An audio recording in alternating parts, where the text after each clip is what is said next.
Good morning, this is Shayna with Charmed by the Sea, and here we are at our absolute favorite beach close by our house. And normally when we walk around this corner we see a beautiful turquoise clear ocean, but today it is brown, which means red tide.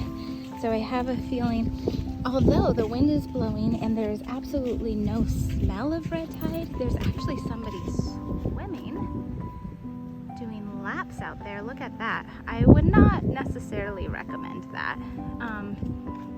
When we go to the beach and red tide is present, we come home and we use Dial antibacterial soap to wash. But we are hoping to do our 3-mile beach walk today and to find some shark's teeth and some shells. I've been selling so much stuff, I'm actually running low on some of that. So we will keep you updated. We got our stuff out of the car and came down, have our chair set up right there. Look at that nasty sky in the background too. We only have probably 2 hours, according to the radar, before we get chased away here at the beach with the storms. So yeah, this red tide, you can see the effects. Just look, there are dead fish every couple of inches. It's pretty bad, but like I said, there's really no smell today. All has to do with the direction of the wind, and there's really not, you really can't smell these dead fish, which is a little odd. Once the wind stops, you can. It gets kind of overpowering. Emma's wearing her shoes. I need to put mine on because there are fish bones here too that you don't want to step on. But you can see the different types of fish that are being washed up. Yeah, look at this crab here too. Everything is affected by red tide. The longer red tide goes on, the bigger the fish you start to see, including dolphins and sea turtles. There's, Emma says it's an eel. It's actually a type of fish. I forgot its exact name. Joel is skimboarding. The kids were in Vermont, up north Joel was up there for 6 weeks and hasn't been able to skimboard in 6 weeks. And is, anxious to do that. So he is in the water doing that a little bit. I'm not letting him get his whole face and everything in the water, hopefully not. But again, we'll clean up really well when we get home.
like I said, we are trying to get in our 3-mile walk down Manasota Key today, and we just came across, in addition to dead fish, we came across a dead octopus as well. Either octopus or little squid, I'm not sure what it is. But it's all just, it's pretty sad. So red tide is a really sensitive subject, very controversial, just like COVID and politics and religion. I do believe red tide is a naturally occurring occurrence.